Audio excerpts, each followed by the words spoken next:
Leonard Shelby lived in a world without memories, a world where everything he knew, everything he had learned, and everything he had loved was erased every few minutes, like footprints in sand swept away by relentless waves. For him, the past didn't exist beyond a certain point. He was unable to hold on to anything for long, and it was this curse, his inability to form new memories, that drove his every action, shaped his existence into an endless loop of discovery and loss. The doctors had a name for his condition, anterograde amnesia.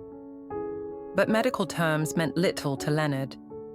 What mattered was the void where his recent past should have been, a darkness that consumed every new experience like a hungry beast. His mind was like a camera without film, capturing moments that would never develop into memories, leaving him perpetually stranded in an eternal present. He had once had a normal life, a life full of dreams, plans, and hope. He had a wife, Catherine, whose smile could light up even the darkest room, whose laugh could make him forget his worst days at work. They had a modest home in San Francisco, where Leonard worked as an insurance claims investigator. The irony wasn't lost on him now. He had spent years detecting lies and inconsistencies in other people's stories, only to end up unable to trust his own narrative. Their home had been their sanctuary, a two-story Victorian with faded blue paint and a small garden where Catherine tended to her roses. She had always said the roses needed patience, care, and consistency, three things that were now as foreign to Leonard as the concept of tomorrow. He remembered how she would spend Sunday mornings in that garden, wearing her old straw hat, humming softly as she pruned and watered her beloved flowers. The scent of those roses would drift through their open windows, mingling with the aroma of fresh coffee and the San Francisco fog that rolled in from the bay. Each morning back then had been a ritual of domestic bliss, Catherine making breakfast while Leonard read the newspaper, discussing their plans for the weekend, sharing dreams of the future they thought they had all the time in the world to build. Now, these memories were like photographs frozen in time, unchanging and untouchable, while everything else slipped away like water through his fingers. But all of that changed on that fateful night. The details were burned into his mind with terrible clarity. Coming home late from work, finding the back door slightly ajar, hearing muffled sounds from upstairs. The rest came in fragments. Catherine's terrified face, the struggle, the blow to his head. When he woke up in the hospital, the doctors told him his wife was dead, and his brain could no longer create new memories. Everything after that night would slip through his fingers like sand, leaving him with only the ghost of his past life and an all-consuming need for vengeance. The hospital stay was a blur of white walls and concerned faces, of tests he couldn't remember taking, and diagnoses he couldn't retain. The neurologists explained his condition dozens of times, each explanation fresh and devastating to him. They showed him brain scans, pointed to the damaged areas, used words like hippocampus and short-term memory formation, but none of it stuck. What remained was the fundamental truth. He was broken in a way that couldn't be fixed. Leonard's existence became a carefully orchestrated system of notes, photographs, and tattoos. His body transformed into a roadmap of crucial information, each tattoo a signpost pointing toward his singular goal: finding John G., the man who murdered his wife. The most important facts were etched into his skin in places he couldn't ignore. John G. raped and murdered my wife was written across his chest, a daily reminder of his mission when he looked in the mirror. Below it, in smaller letters, find him and kill him. The process of getting each tattoo became a ritual, though he could never remember the actual experience. He would wake up to find new words on his skin, messages from his past self to his future self, each one carefully placed and painfully permanent. Some were facts, others warnings, and still others were questions he needed to keep asking. Who is Teddy? What happened here? Don't trust her. He kept a Polaroid camera with him at all times, his constant companion in this war against forgetting. Each photo was a frozen moment of truth, or what he believed to be truth. His car, a black Jaguar, license plate number carefully noted. His current residence, whatever anonymous motel room he found himself in. The people in his orbit, Teddy, Natalie, various suspects and leads. Each image bore careful annotations on the white space below, creating a paper trail of his investigation that he could follow, even if he couldn't remember taking the first step. The motel rooms became a blur of identical spaces, each one carefully documented with photographs and notes. He developed routines to cope with his condition, always requesting ground floor rooms near the parking lot, always placing his essential items in the same spots, always checking and rechecking his notes before taking any action. The motels themselves became characters in his story.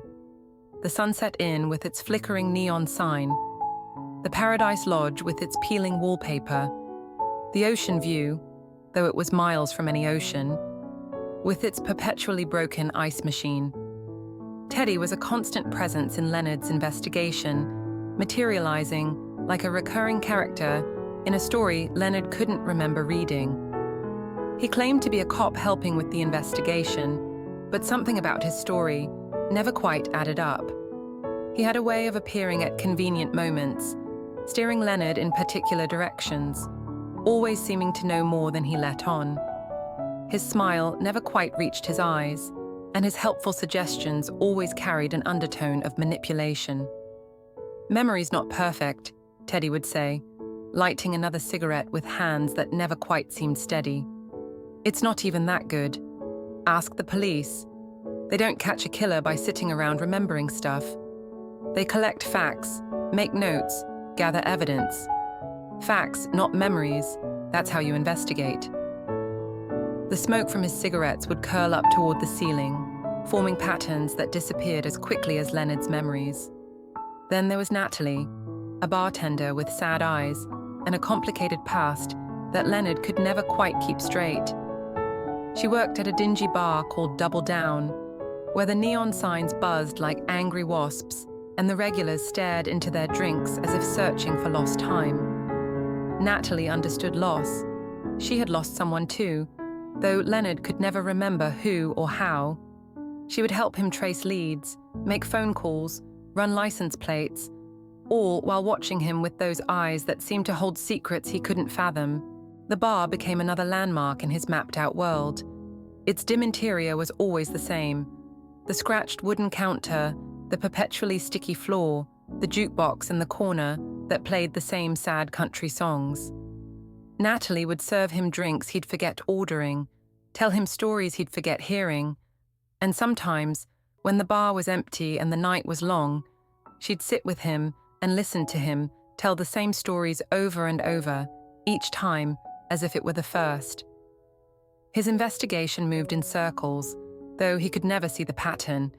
Each day began the same way, waking up in confusion, checking his tattoos, reviewing his photographs, reading his notes. Then he would continue his search for John G., following whatever lead his previous self had left for him.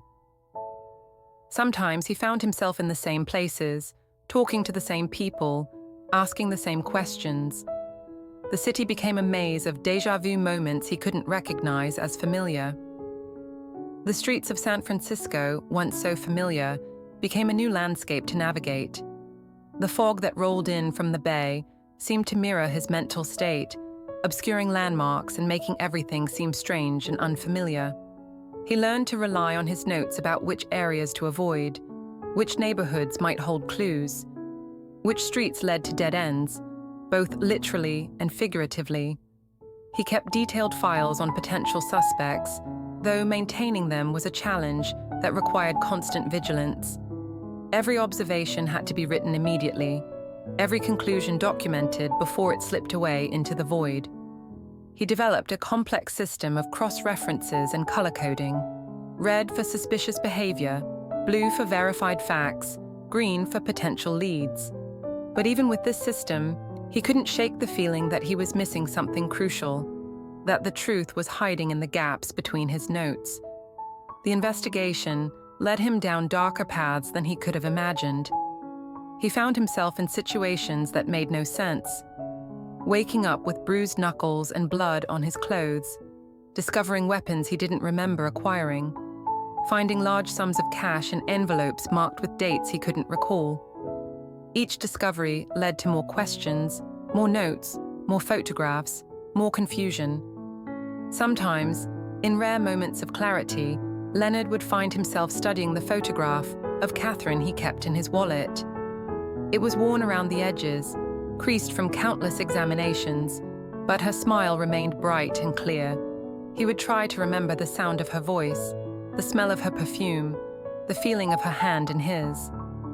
These memories, at least, were still his, though sometimes he wondered if they too had been altered by time and trauma.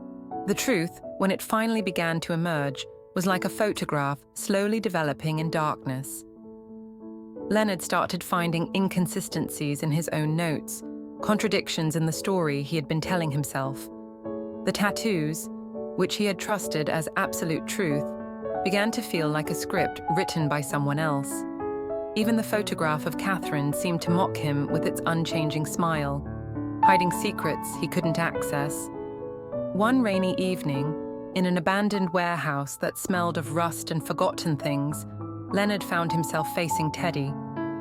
The older man was talking, explaining something about the past year, about how Leonard had been used, by others, by himself, about Catherine, and what really happened that night. The words washed over Leonard like waves, each one threatening to drown him in a reality he wasn't sure he wanted to understand. The warehouse's high windows let in the last light of day, casting long shadows across the concrete floor. Rain drummed on the metal roof, creating a rhythm that seemed to match Leonard's racing heartbeat. Teddy's voice echoed in the vast space, bouncing off empty walls and coming back distorted, like truth reflected in a broken mirror. "You've killed him before, Lenny," Teddy was saying, his voice echoing in the empty space. "You've killed John G. already, more than once. You just don't remember. You're not investigating anymore. You're creating purpose, creating meaning, creating enemies to chase because you can't face the truth." The truth was both simpler and more complex than Leonard had imagined. His quest for vengeance had become a loop, an endless circle of investigation and forgetting. He had become both the hunter and the hunted, the detective and the mystery. His condition wasn't just a handicap, it was a weapon he had been using against himself, a shield protecting him from truths too painful to bear. In that moment of clarity, Leonard made a choice. He took out his pen and wrote one final note, carefully considering each word. He took one final photograph of the warehouse, of Teddy, of the truth he was about to forget. Then he walked away, knowing that in a few minutes, this moment too would be gone, washed away like all the others. Behind him, the warehouse stood silent, holding secrets that would soon be forgotten. And somewhere in the city, another John G. was waiting to be found, another mystery was waiting to be solved, another truth was waiting to be forgotten. For Leonard Shelby, every moment was the beginning, and every beginning was the end. In his world without memories, perhaps that was the only truth that mattered. As the sun set over San Francisco, casting long shadows across the streets he would never truly know, Leonard Shelby continued his endless investigation, his pockets full of notes, his skin marked with reminders, his camera ready to capture moments that would slip away like dreams upon waking. He was a man lost in time, forever searching for a truth that might not exist, forever chasing ghosts that might be of his own making. And perhaps, in some way, that was exactly what he needed to be. The city's fog rolled in from the bay, wrapping around him like a blanket, obscuring the boundaries between past and present, truth and fiction, memory and imagination. In this endless twilight of the mind, Leonard Shelby walked on, a detective forever on the case, forever solving a mystery that had no end, forever living in a present that was both his prison and his freedom.